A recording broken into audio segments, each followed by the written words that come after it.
Hi, everybody. Mark Victor Hansen here, and I'm excited to share with you one of my friends who's a doctor. His last name is Doctor, so it's Dr. Ray Doctor, Yes. Doktor. And I'm glad that he laughs at that because I'm sure he had to grow up with that. And then he's got a kid named Maximus Doctor, which is even more exciting.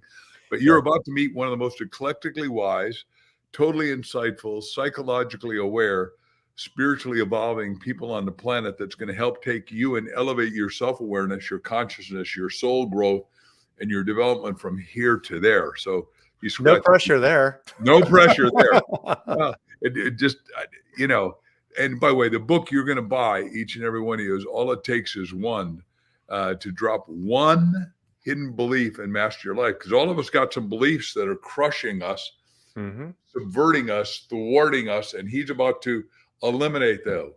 My dear friend Ray, how are you? I'm doing great. I'm enjoying the weather and the sun finally coming out and seeing. I'm in a beautiful studio where I'm just seeing.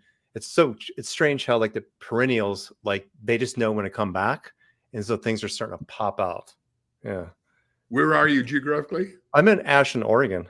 Oh, that is one of the beautiful places, and the Shakespearean festivals and all that good stuff happens there. And for those of you who've never been there, you need to go if you're interested that much in Shakespeare, because he's the second highest selling writer of long time after the Bible. But let's talk about your book. Why did you write this great book? I wrote this book to make it simple for the lay person or the advanced person in the healing arts who feels as though that they're stuck and they can't get out of it to move forward in their life. And we're bombarded with information of how we're supposed to connect to happiness, how we're supposed to build confidence and so forth.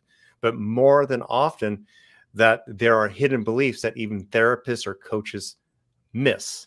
And so the book, it goes into those sticky thoughts that are, say, unseen. For example, a client could have a propensity to not even know how to use the tools, or they feel as though nothing's going to work. And on their way to see the coach or therapist, they get in a car accident or their car doesn't start. And there's no coincidence.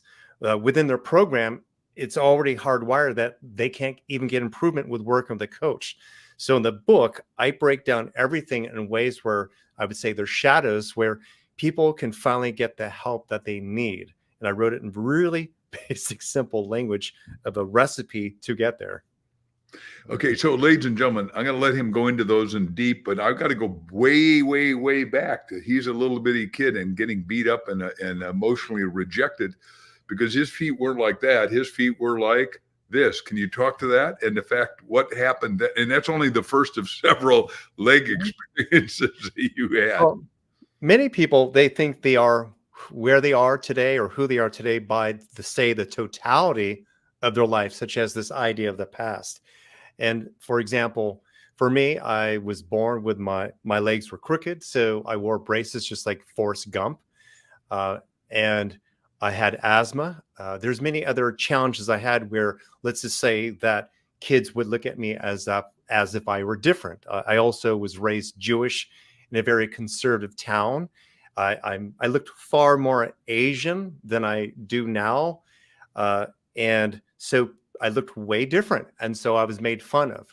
In that experience, like many people, we have negative feelings, self-doubt, and so forth. However, one thing that my father instilled in me is knowing who I am, truly who I am. So even in those experiences, I felt bad. It's where that I also knew that it wasn't me, that it was others as well. However, through my journey of going through different challenges of, say, finally getting validation and people liking me and maybe getting a girl, it still wasn't enough. So I, like many people, basically tried to build the best body, make the money, and all these things to give me some sense of self. But most of us crash. That doesn't work because that's not who we really are. In other words, when we're trying to create some idea of who we are and it's not our authentic self, it's not sustainable. And eventually who we really are shows up in relationships, and it shows up in self-sabotage. It shows up in having DUIs. And that's why many people, what they'll do is they keep trying to move forward to improve their life, and they might see themselves as a loser, but above, In the spiritual curriculum, when you're connected to your soul, your authentic self, then you're getting messages through God. You're getting messages through like your just own true sense of self, your soul. And therefore you start aligning with more with your purpose and journey. And you recognize all these challenges are just there for you to learn and grow and expand. And hopefully you can start creating and attracting the life that you want. So it started from beginning of being different, getting injured, to many challenges. But through that, I learned that taught me to learn who I really am, to stay true to myself. So let's go to Dad, and then I want to go to Maximus. But first, Dad, what did Dad do to implode in you good self-esteem, so to speak? Well, my father, a very strong man, he was in the military for 30 years. His father died when he was 2. His mother died when he was 15. My family was raised on taking personal responsibility, and that is getting up and doing something about it, not playing into victimhood. So my father was a self-made in the sense that no matter of what people might call his shortcomings, he said, well, his attitude was, what are you going to do about it? You know, if you're bleeding, what are you going to do about it? And when he, like, as an example, he had been in over 700 missions and 400 of them were in battle. So they make movies about men like this. He got shot and right in his ass, and he wanted to get home, so he just basically taped it. He's like, you know what? I'm not going back. My ass is bleeding, but you want to know what? I got to survive. I got to move forward. And so his attitude was more about like, you know, you got to get shit done. And so that's what he instilled in me. He's like, where he would always honor my feelings. He would talk to me, but he's like, what do you want to do? And that's important because it's like, you can honor your emotions, but there's actions you can take to better your life. And that's what he instilled in me. So talk about now, you've got a little kid in your life with one of the best names ever. I've got to say that Maximus is really a solid name. Obviously, it's got lots of movies with that in it nowadays, but talk about Maximus and what he's done for your heart and soul. Well, Maximus showed up when he was 5.5 months old. So that was an experience where, again, there's probably going to be a movie made about it, but where his mother text messaged me. It's one of those things those conversations you don't text a man or anybody, and said that you are, you know, a father. And of course, I went and got the DNA test and all of that. Some people can go, wow, how did that happen? But it's a beautiful story. But he showed up. And I would say this, that it's one thing to be a teacher and like even appear or sound really smart here. It's another thing to really embody it. And so when you have an innocent, beautiful child who's looking at you and their nervous system is matching how you show up and how you not show up, I guess you could say it's definitely a shit detector. It's where being with my son became an experience where I was actually really embodying my teachings. It was patience. It was really connecting to fears I had about my relationship with his mother. I didn't even know much about her. And so it kind of brought me to my knees to really embody what it is that I share in my book. And I would say probably one of the most profound things about him is just how my experience with him as a father, and by how I'm pretty calm with things, has shaped him and to perceive change in the most loving and adaptable way, where Max has never had a tantrum. Max doesn't really have the challenges that I see a lot of children have, because he looks at life with choices. He doesn't turn into victimhood. So it's almost as if he's like I can see that it worked. He just hangs out with me, and you could see it show up in his face and how he shows up on, you know, this planet as an amazing human being. Well, that goes along with the highest spiritual teaching, which we're going to talk about spiritual teaching, because you've had some of the greats that, are even in the introduction in your book. But the point is that you're supposed to be at peace and be at calm and live from a soulful level. So take, and you said Max, essentially, I don't think these are your words, but something close when I read it deeply, is that he's holding up a mirror so you get to see you and see what works and doesn't work even in your own life. Can you talk to that? Because every parent that has kids or nephews and nieces gets a feedback, but some of them don't get that. That's their feedback, and feedback makes you more or less who you could be. I would say it's a generalization, but many people do not know how to use feedback in a healthy way anymore. They become defensive. As an example, if I were to receive feedback for how I'm coaching and how I could do it better, it might not feel good, but this person's sharing because they feel comfortable or that they want to help me in my life, or maybe they're just giving their opinion because they're upset with me, but I see value in that. And from that loop, it's helped me become a better coach, better author, and better parent. And as far as parenting goes, is that most parents project on their child their feelings and how that experience might be for them, when children are far more emotionally resilient and don't see the world the same way. As an example, Max has had some like health challenges to where well, let's say this, he grew up primarily with me full time. So he didn't have a mother pick him up from school. He didn't have mommy and daddy pick him up. And there are many adults that will say, my life was less because I didn't have a dad or mom. My son has never looked around and went, why am I different in a negative way? Nor has he brought it up where he was deprived. And so therefore, as long as I'm happy, as long as that there's flow and there's transparency with his life, he feels safe. So ultimately, it's very important to be transparent with your children at the level they can understand, so they feel like they're also co-creating in their environment. When they feel as though they can't, they don't feel safe. And if you're not being communicative with them, or you're awkward in questions they ask you, then they might internalize that and feel like it's coming from them, that there's something wrong with them. But when they're able to participate, it empowers them. So it's really important to recognize that with that question you asked about feedback, is that we're all participating, and it's beautiful and it's neutral. And what you can do with that is there's just magic. And so with Max, like, the greatest joy I have with Max is when he calls me out. When I do something, and because I assume something, and I always will smile and I say, you're right. Because he is keeping me, he's helped me become a better man as well. And I love it. So he's constantly mirroring areas in my life that I can improve. In fact, yesterday or 2 days ago, I was a little bit maybe rushed, and he goes, I appreciate your patience, but he was being sarcastic. And I looked at him and I said something back at him when he went up to school. It was fun to banter, but we take our relationship very light, very loving.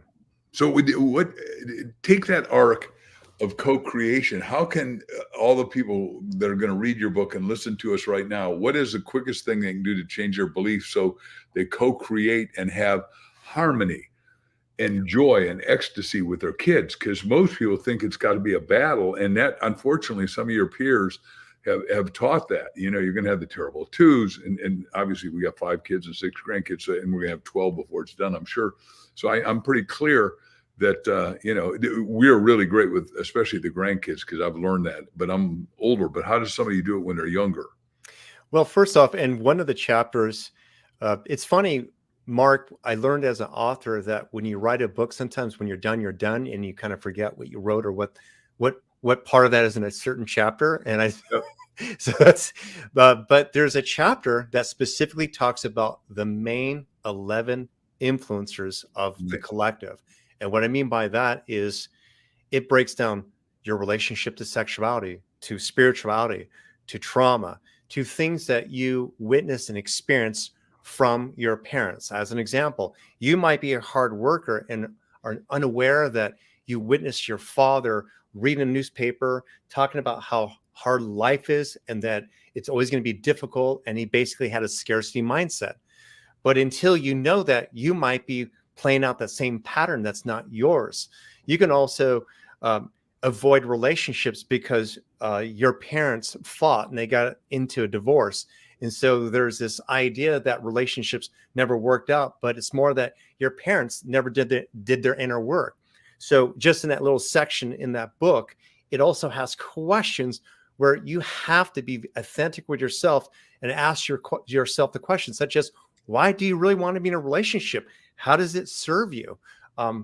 Like, it's more where it's not, many people say, because I want companionship, I want a sexual partner, but why? And what do you hope that creates?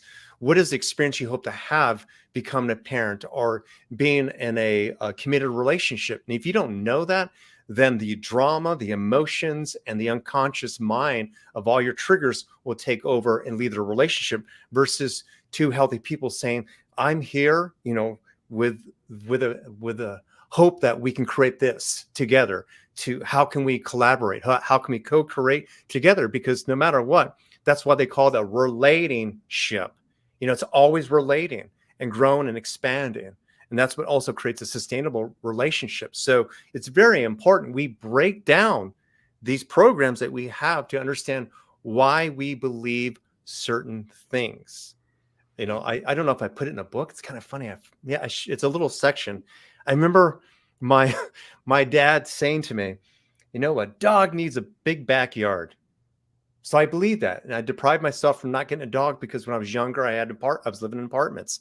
Then later in life, I went, well, you just take them on walks. You just get them to run around. So, but that was prevailing belief. Yeah, it was a belief. So we all, like, if there's something that we believe and it's not creating flow in our life and there's a lot of resistance, we need to look at that. We need to see if it's really serving us.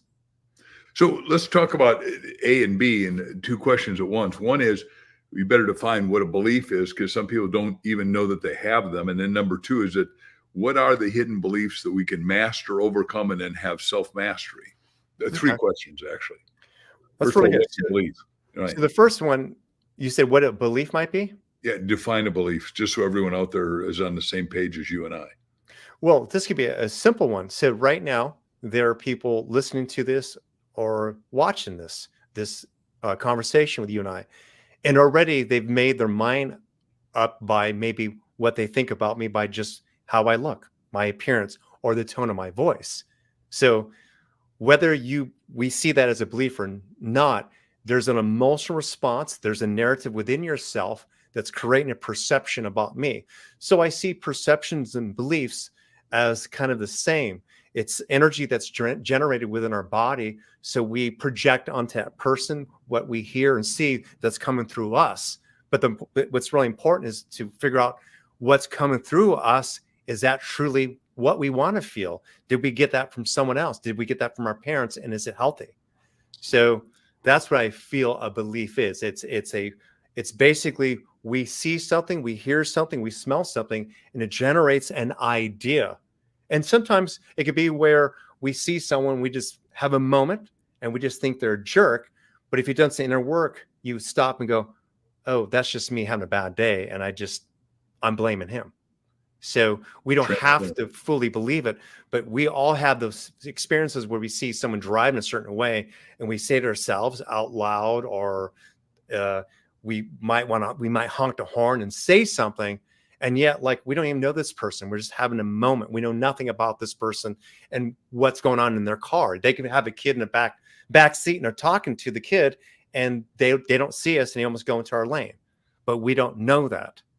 So hopefully that answers your first question. Does, yeah. And what was the second one? Second one is, how do we find our hidden beliefs? And then the third part to it is, how do you master, so you become a master rather than a slave to your beliefs? Like your one about you got to have a big backyard. Right? If you're going to have a dog, you're cheating the dog. Well, that's an interesting belief. Wouldn't work in New York City if you live in the city. Oh, yeah. Okay. So, and as far as discovering, your hidden beliefs, typically when I see clients for coaching, they'll come to me and they'll give me a list of things they want to work on. And I'll give you an example, just one. It might be where a couple sees me for a session and the wife is I would say on the surface is jealous. And she requests that her partner deletes all his ex-girlfriends off his Facebook page to where he can't really be friends with his exes and whatever else. And he does that. But of course, they go to dinner and she thinks he's flirting with the waitress because the waitress is just friendly. So what she might say is this: I'm jealous because my dad cheated. And that's about as far as she goes. My dad cheated. This is, and I'm afraid you're going to cheat on me. And the blame is typically on the outer circumstances versus taking personal responsibility. Now listen till I do this, Mark. So what would be the worst case scenario if he were to cheat? Oh, then I'd have to start all over again. What are you afraid of being alone? Like what fears do you have of being alone? I don't know. I don't really feel good being by myself. In fact, I get lonely. How do you really feel about yourself if he were to look at another woman or cheat? Then I'm not that attractive. Then what this person recognizes that I feel this way already. I'm lonely already. And I feel all these things even with him. And therefore, all I'm doing is trying to navigate his path so he never recognizes that I feel that way by projecting it onto what he needs to do with his ex-girlfriends. So it's turning around. And in the book, it guides you in a way to ask these simple questions, such as, what is the worst case scenario? Well, then I'd have to start all over and take personal responsibility to what would happen if you would leave that toxic relationship. Well, then I'd have to get a job. Okay. So sometimes there's secondary gains. So in a way, the way my book works and how I work is where that with every like belief you have that is creating resistance, that there's something within you that's actually holding that in place. And what I mean by that, for example, we have all witnessed people be in toxic relationships, but they won't step out. And that is because they have a stronger hidden belief that they can't maybe take care of themselves. They have a stronger belief it's scarier to be single. They have a stronger belief that they're not going to be able to pay their bills. And until that's uncovered, they'll stay in a relationship. Those are hidden beliefs. Those are examples of hidden beliefs. So suddenly we're talking about a wife being jealous of her husband. So are you breaking the belief bonds on both of them? You got to bring her in as well as him, because she's the one suffering the jealousy. She's the one thinking he's flirtatious at a restaurant at all. Well, every situation is different, but absolutely. So here's the thing. If he keeps enabling by doing those things and feeling resentment, then he's going to start pulling away anyway. So whether in every relationship, with couples or business partnerships, we're all participating. There's a way in which we can participate in a better way or have deeper understanding. And there's ways that we also might enable our partner. So as an example, if you were to ask what I would maybe advise for the man, well, if that woman were to know that she's afraid to be alone and she's not attractive, or she feels that way, then I might have her ask her husband what he feels about that. And hopefully he'll say, I think you're beautiful. I love you. And I might ask her, do you believe that? And she might say yes or no. If she says no, then it'd be, what can we do to help you feel better? What is in your way? And that might go to some deeper childhood stuff. But again, if he's showing up exactly in that loving way, and it's only mirroring more of her darkness, that's beautiful. In fact, I think a lot of people come together in relationships and they get triggered and they think, God, I'm done with this. And yet those are the unhealed shadows, and there's opportunity there. Right. And that's what you do is bring light on it, because all Yes. it takes is one. Yeah. And now the third question was, how does both the husband in this scenario and the wife master themselves so they're above their beliefs rather than their beliefs constricting them, like you broke the belief that your dad had about dogs? Mm-hmm. Well, as far as happen? So for example, with this woman I described,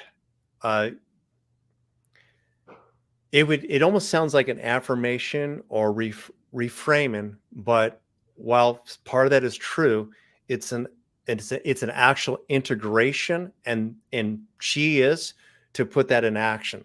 So what I mean by that is, if she knows that she's never felt attractive, and it's because, say, her father cut her down or father cheated and so forth, in the coaching session or by reading a book, that what it does is it gives you the opportunity to recognize that you hanging on to the belief that your sense of self is based on your father's experience is not true, or what your father said, it doesn't matter. Now, what can you do today to start living and moving in a path to where you embody that you are attractive? And that might lead to this. It might be where she says that I'm amazing as I am.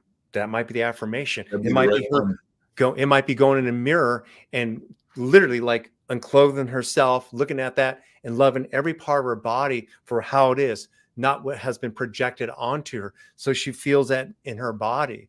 It could be where her husband and her, instead of just jumping into bed, or where they're just kind of on the surface with conversations, it could be where they're both looking into each other's eyes, basically into each other's soul, to where they feel that soul connection of that oneness and that worthiness. Because, Mark, there is feeling good because someone gave you a compliment, or feeling good because you made some money. But it's another thing to not have these narratives and attachments to the outer world and what other people do for you to feel good.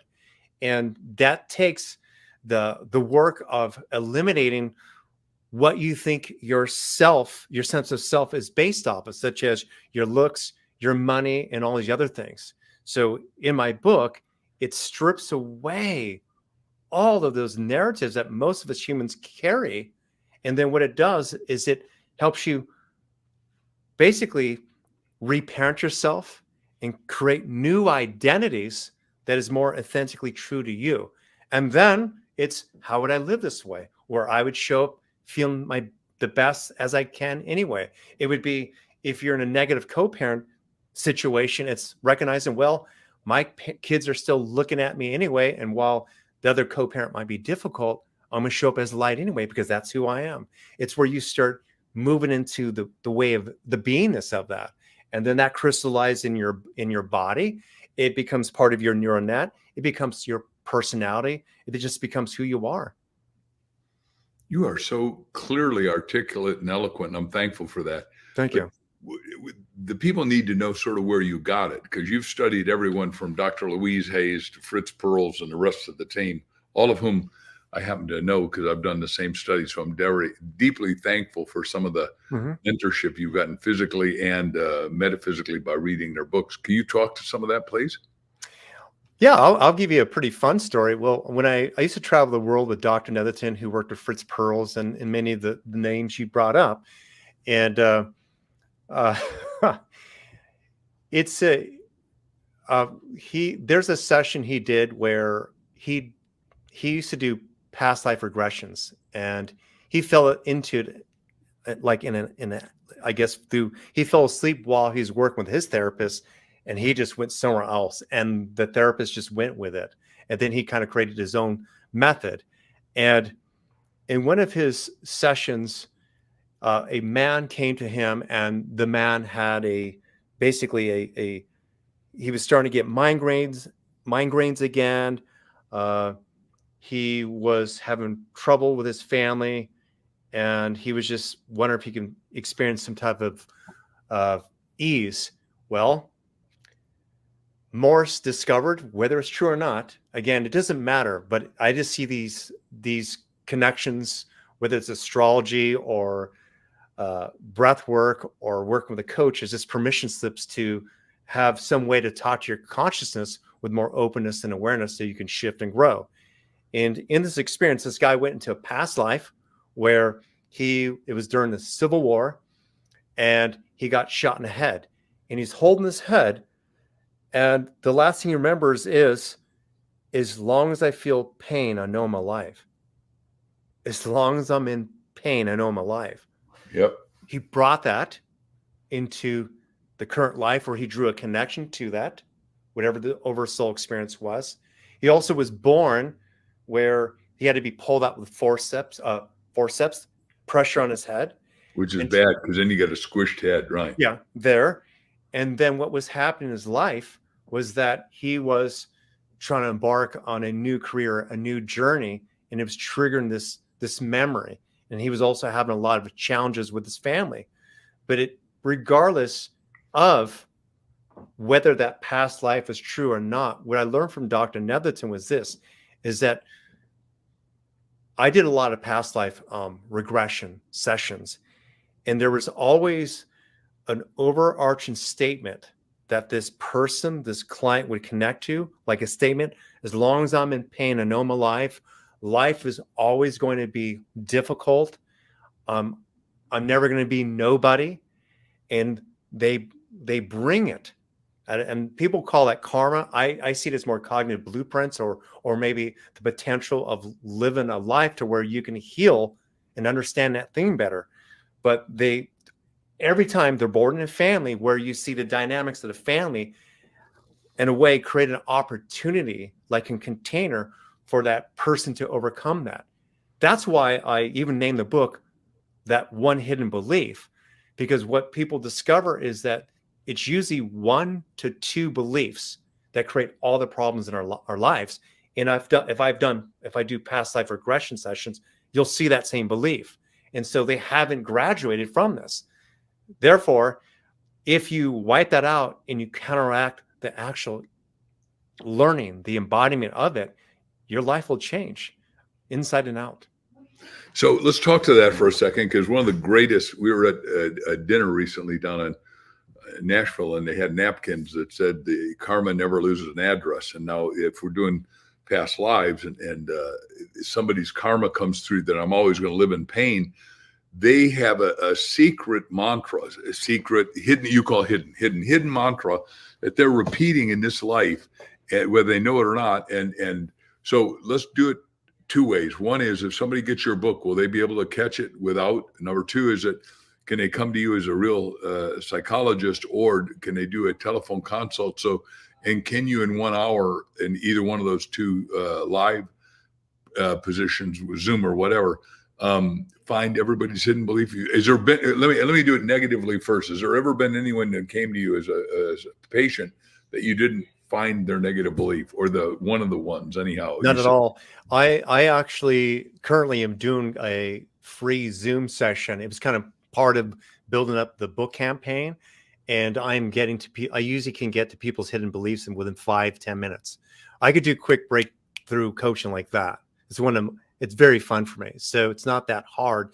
It's just that whether or not the person starts practicing and living the life of the other way they want to live, the new, say, reframing of that consciousness, because it really takes personal responsibility as well. And I'm not talking about willing yourself into it and you don't really believe it, like faking it until you make it. I'm more about that. Once you eliminate the fears that hold that negative belief in place, it's a lot easier to become whoever you prefer to be.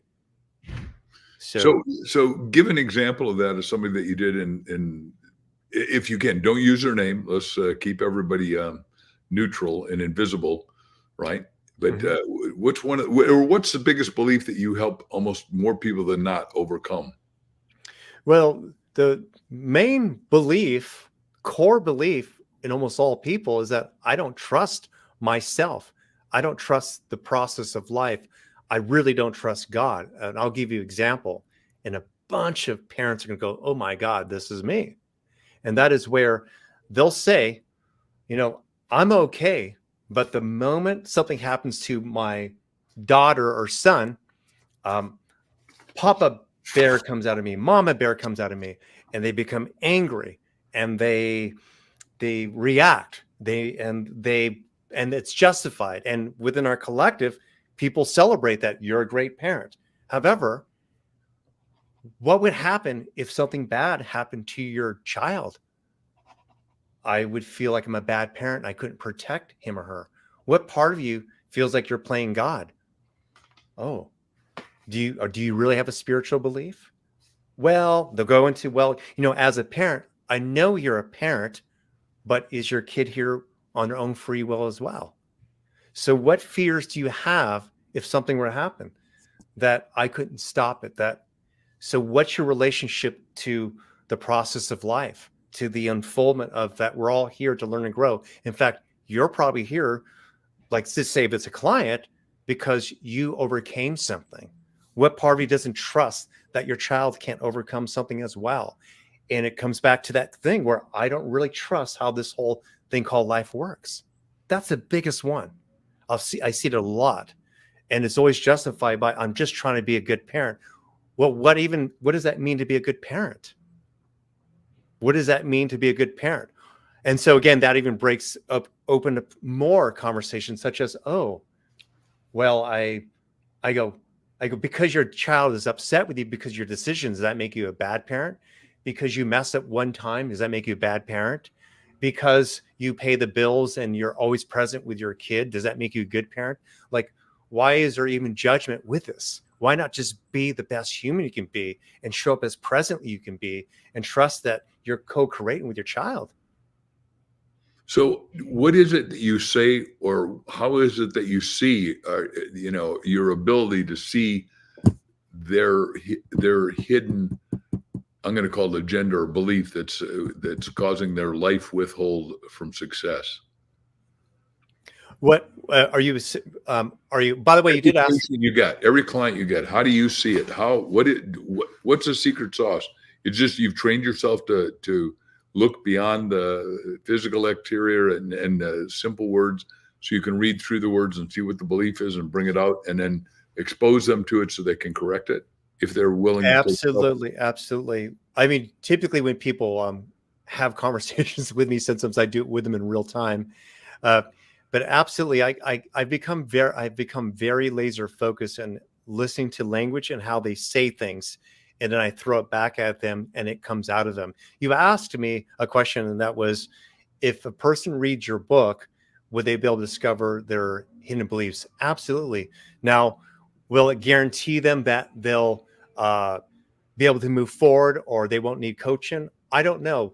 I've also set up in a way where I can support clients or readers as well when they read the book, because I also know within that container, you can see growth also, such as Joe Dispenza has meditations out there. Joe Dispenza has his books out there, but people kind of go into his retreats where they can have the actual experience and feedback loop also. I think that's utterly important. But in the book, it takes you on a journey. It really is specifically written a certain way, such as I start off with a case study of why a person got stuck.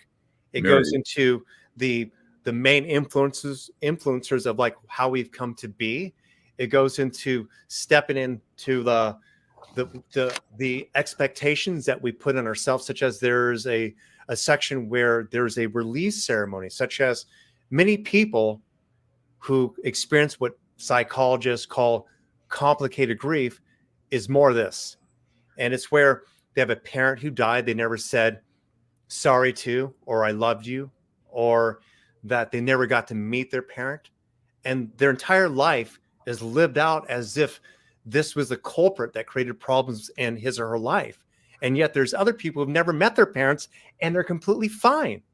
So in this release ceremony, I take people through an exercise where they release these attachments to this idea of this is why their life is the way it is, such as even say women who never had children. They say, well, I missed out on life, and they'll blame like their sadness on not being able to have that experience.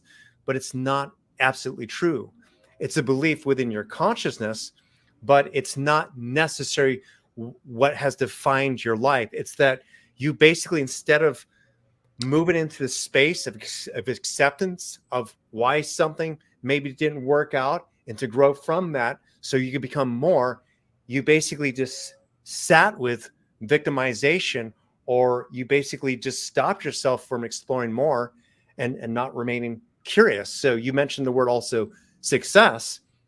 What defines success? Of course, some people see that with making money. Some people see that of becoming a big influencer. But that needs to be redefined by ourselves also. As an example, let's just say this in this now moment, I hope this book does really well. I mean, I wrote it from a place of excitement. I know it's really good. However, what if I were attached the idea that unless it sells so many copies, I'm a failure, or it's considered a success because people bought it, versus did I enjoy it? Did I love the compliment that Mark gave me?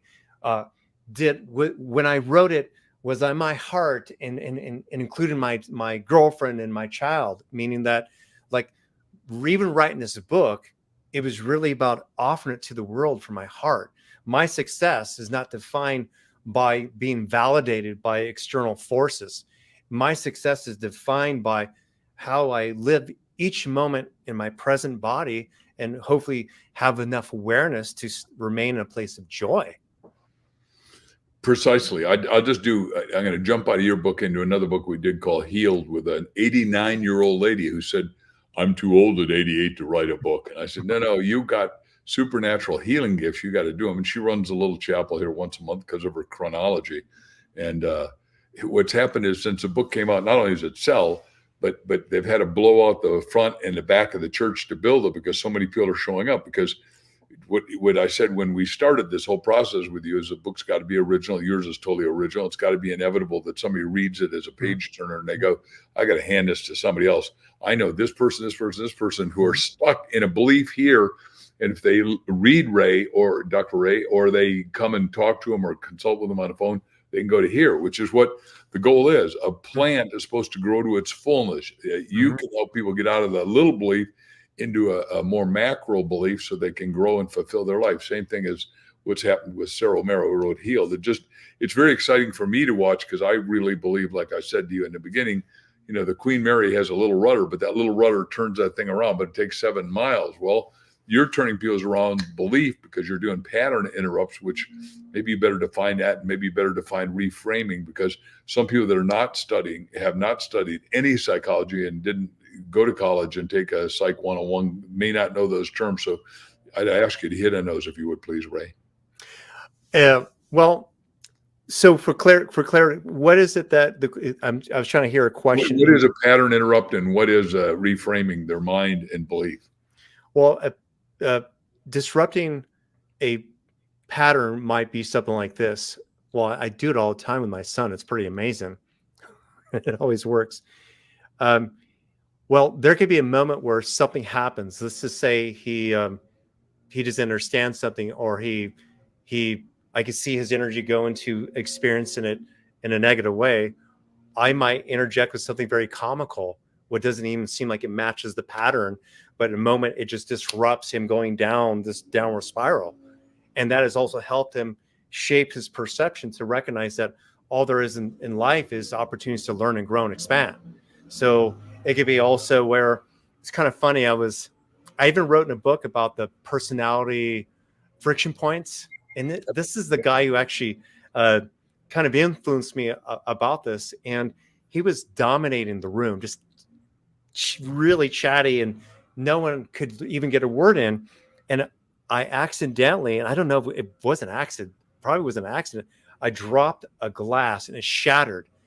And it took everyone's attention away to where, like, it opened up for everyone else to start talking again.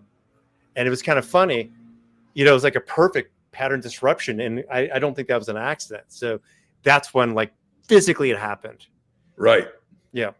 And you change Tony Robbins says, of course, you change your physiology, you change your future. And that's sort of true too. Yeah. Right? If you walk around slumped over, you're going to be a schmo and less than. But if you straighten up and fly right, so to speak, in the military, I always teach you shoulders back, chin down, head up, all that. Absolutely. And reframing, a really easy and simple way to reframe something would be like this. And this is how I also help people shift, like, beliefs. So a person, for example, my co-parent, she brought up something about how a supervisor had a belief about her. She said this. She started saying, she was thinking this, and she was saying that, and blah blah blah. In the way I turn it around. I said, so what part of you actually even cares what she believes? What does he say? This is long pause. Why do you even care what she believes? So it's like we'll pay attention to what someone's saying and we'll feel negative, but we can also question ourselves and reframe it by saying, what part of me actually feels the need to believe this person? Is this a friend? Does this really matter? You know, kind of like Byron Katie's work. What would happen if I didn't have this thought? Well, I wouldn't care about her opinions and what she thought and believed. And people don't recognize how much power they have by recognizing that they can hear information, they can experience or have someone judge them, but also ask themselves the simple question: what part of me would allow this person's judgment bother me? Like, just plain and simple, why would I allow this? Ask yourself, what part of me would have to feel bad enough to believe this? What part of me would even invite this into my energetic field? Because we're all being judged, but it's up to us to allow it to bother us. It's taking personal responsibility. Yeah, perfect. We had somebody just text me the question about what happened, how Maximus came to you, and you didn't know about him for the first 5 years. You don't have to answer. No, 5.5 months. So 5.5 months. So yeah, you don't have to answer that, but if you would, I think it'd be of interest. And like you said, it should be a film. Oh yeah, I don't have a problem with that. In fact, I have a video with a little more clarity on it that came out. I shot it, I think, 2016, and I finally put it out. Well, his mother and I had that experience, and she was separated at the time. And I say this very gingerly because, you know, her and I have a very great relationship, and our lives have just been really beautiful. In fact, I moved her up here to be close to Max, so we all live in the same area. What a nice guy. And she, you know, she has a partner. She has he has a younger sister now too. So we have a beautiful blended family. She was separated and she got pregnant, and she got back together with her ex, or he's an ex, her husband. And there was uncertainty in the moment of like whose child it was. But when Max was born, he clearly looked like me, or a little bit more like me, because right, got it. Half. Yeah, but there's more to that story I don't want to share. But let's just say 5.5 months later, it was clear that she had to leave that. Like, it was a very toxic relationship. She literally had to get out of that. And I helped her get a restraining order and everything else. And then I helped get I moved forward to get my name on his birth certificate, all these other things. And I helped her get her back on her feet, and she's thriving. So that's how it all happened. You know, I missed all the shitty diapers.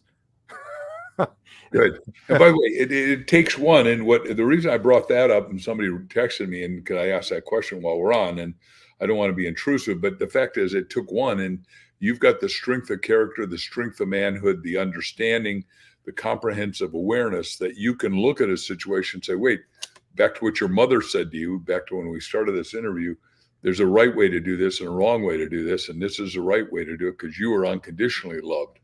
Mm-hmm. Yeah, so, well, it's also like, so for example, when I share with my son, there's not necessarily, there's clearly like right and wrong ways to go about life and so forth. Like, we're all about integrity, following through and so forth. However, as an example, he has more of my humor. He's very sarcastic. He seems more like a 70s child, and therefore he relates better with adults. However, where we live, the kids are hypersensitive. He's not that relatable to some of them. The one kid he does connect to is from England, go figure. And, but I've shared it with him. I said, you know, you can say these things in front of my friends. They'll get you and they'll probably laugh. And then with these other kids, you might get like a blank look. It's just up to you to know how to read the room and recognize what experience you might get. It doesn't mean it's bad or good, but one area with people, it might be well received, and with other people, it might not be. Your choice.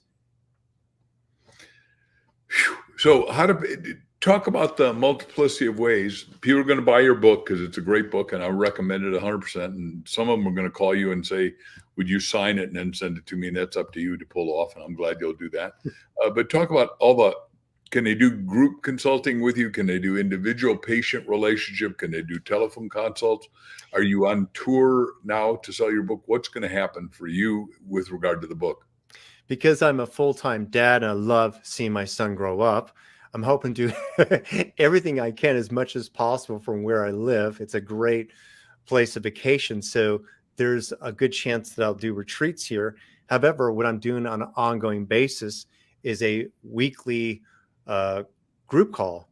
And the way it's going to be set up where people can come in and have a month experience for free. And then after that, it's paid for. But it's less than just one-on-one session for me. And you'll have experience to work in a group with other people to see it in real time, what happens. A lot of people experience value by just watching other people break through stuff. Totally. We're all, so that's, and then I do one-on-one sessions as well. However, the group container, I always advise people to check out first, because if you're not, get to know me. Like, well, let's see if I resonate with you. Watch someone else be brave and move through something, and just take your time, and you can see how this works. I mean, I would love people to see how easy it could be. I know people stay in therapy for 20 years and nothing changes because they're just talking about the same story, same wound, rather than why did I allow that wound to define me, and how would I prefer to live, to what resistance do I have with moving forward in my life. And so my work is all about getting out of those identities that are keeping you stuck. Perfect. So how do they get a hold of you? Give us your best email, because I assume that's the best thing. We don't want to give a phone number unless you want to do a business phone number. Best way to reach me is my website, which is raydoktor.com. Again, raydoktor.com. And through there, they can book a free discovery call. But I also have, and it's in the book also, it's raydoktor.com/tools, TOOLS, raydoktor.com/tools.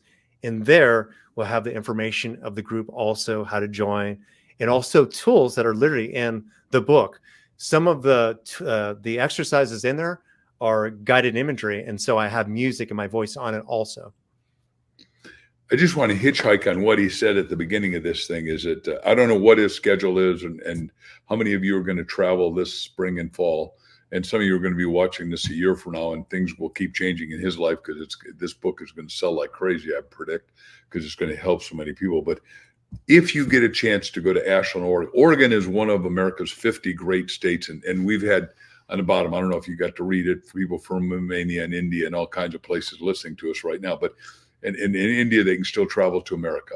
In Romania, maybe not. I don't know that for sure. But if you can, and you show up and you schedule yourself by looking at his schedule and synchronizing and matching it with your schedule, not only will you have a glorious, mind-expanding, hidden belief break-bending experience, but like he says, Ashland, Oregon is one of the greatest, most pleasant, most exciting, delightful places. And the people are a little bit of higher mindedness, generally speaking. Would you agree with all that?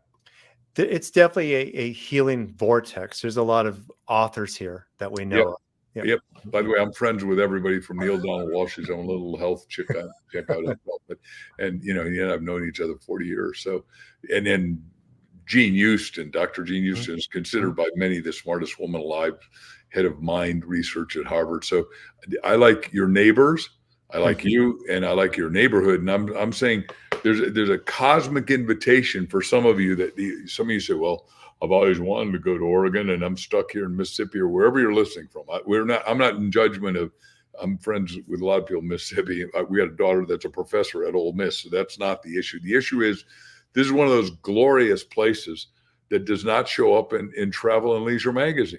And when you go there, not only will you have a life improving, changing experience with Dr. Ray, but you're going to have a life memory of one of the most glorious places. You want to take pictures because it's scenically beautiful. You'd agree with that, right? Oh, yeah. So it's interesting you're bringing this up because I just had a conversation with my girlfriend about how this seems like this is a great retreat hub.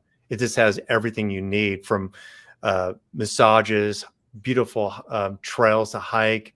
It's just the scenery is gorgeous. The people are pretty calm. It's probably the safest place to raise a child. They slow down when kids are crossing the streets.